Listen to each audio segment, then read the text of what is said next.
Hey Raiders, Fish here. Did you just finish most of your quest in Arc Raiders and you don't really feel like doing PvP, or you also don't have a lot of friends in the game and you might be wondering what else there is to do in the game?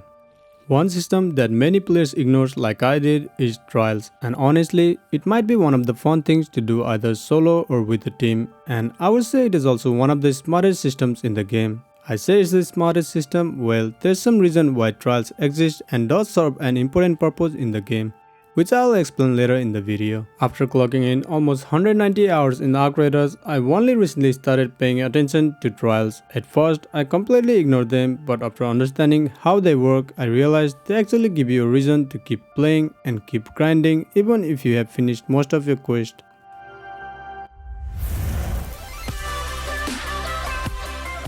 Trials unlock once you reach level 15. Each week, the game gives you a set of tasks to complete. From a story perspective, completing trials means you're helping the people back in Speranza by gathering information, fighting arc machines, and securing resources.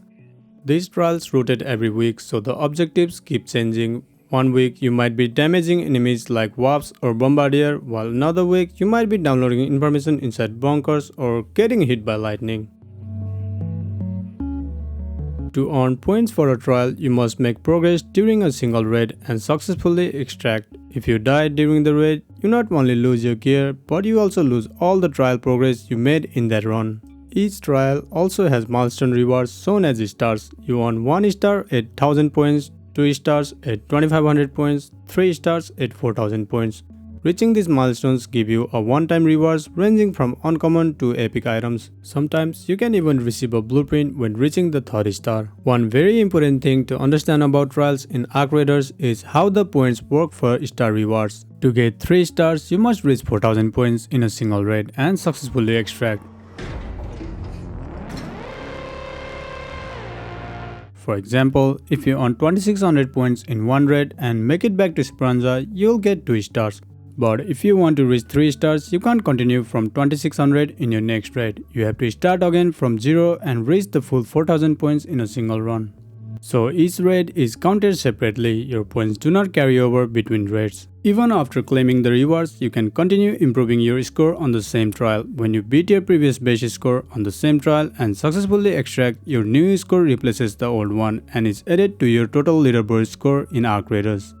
This is useful if you want to compete on the leaderboard where you are ranked against 100 other players in your division. A better position will give you up to 3x promotion to the next rank when the week ends. There's also a season reward at the end of the season. Raiders are rewarded with cosmetics and emotes based on their final rank placement. Finishing with a high rank rewards all the items from the lower rank. For example, when Season 3 ends on April 29, 2026, you will be rewarded with unique cosmetics based on your final rank. As of making this video, for this current season, if you maintain the rank of Rookie 2, at the end of the season, you will unlock the exclusive Trial Season 3 outfit, the Torque. And if you push further beyond into Daredevil and Hotshot, you will get the additional alternative colorways and outfit variants for this outfit.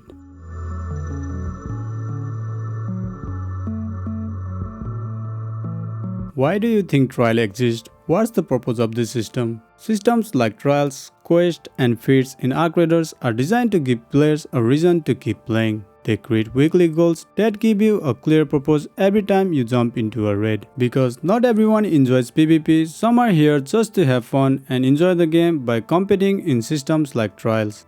Instead of just looting and killing randomly, the game gives you specific objectives to chase, which makes each raid feel more focused and meaningful. So trials can be a really fun way to continue enjoying the game when you start feeling like there's not much left to do if you are not PvP player. Trials are also great for beginners who are still learning the game. These objectives naturally guide players toward different enemies, locations, and activities across the map. This slow progression helps players understand the game better over time. Instead of trying to learn everything at once, you gradually improve as you complete different challenges each week.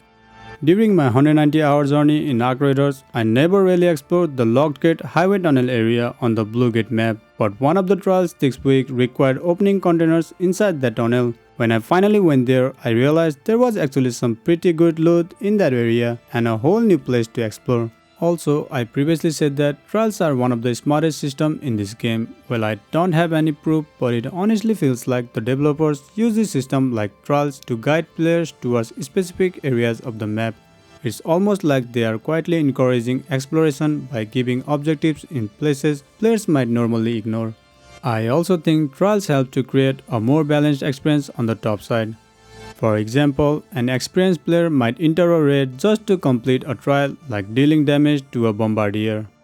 They might not even care about the loot, their goal is simply to finish that objective. But when that bombardier is taken down, it can actually benefit newer players nearby. Items like bombardier cells are important for workstation upgrades, and for beginners, taking down a bombardier on their own can be really overwhelming early on. So, in a way, trials indirectly create moments where experienced players and beginners can benefit from the same encounter. It adds a kind of natural PvE balance where even if players have different goals, their action can still help each other during a raid. Also, through the trials, the developers want us to feel and experience different mechanics of the game. For example, in this week trial, one of the trials is to get hit by lightning, and to do that, you must play electromagnetic map condition. Also, you might have never been struck by lightning on this map before, like I was never hit by it once. So by doing these trials, I actually get to experience how it feels to be struck by lightning, how much damage I get. So for me and my friend, doing this trial, it was a fun experience playing this map and this weather condition plus a learning curve about lightning damage. So if you ever feel like you have finished most quests or you are just bored of doing the same raids, system like trials and expedition might actually be the system that keeps the game fresh. It gives you weekly goals, pushes you into new areas, and adds a bit of friendly competition at the same time. And I personally think participating in trials is fun and engaging, and it's actually worth it.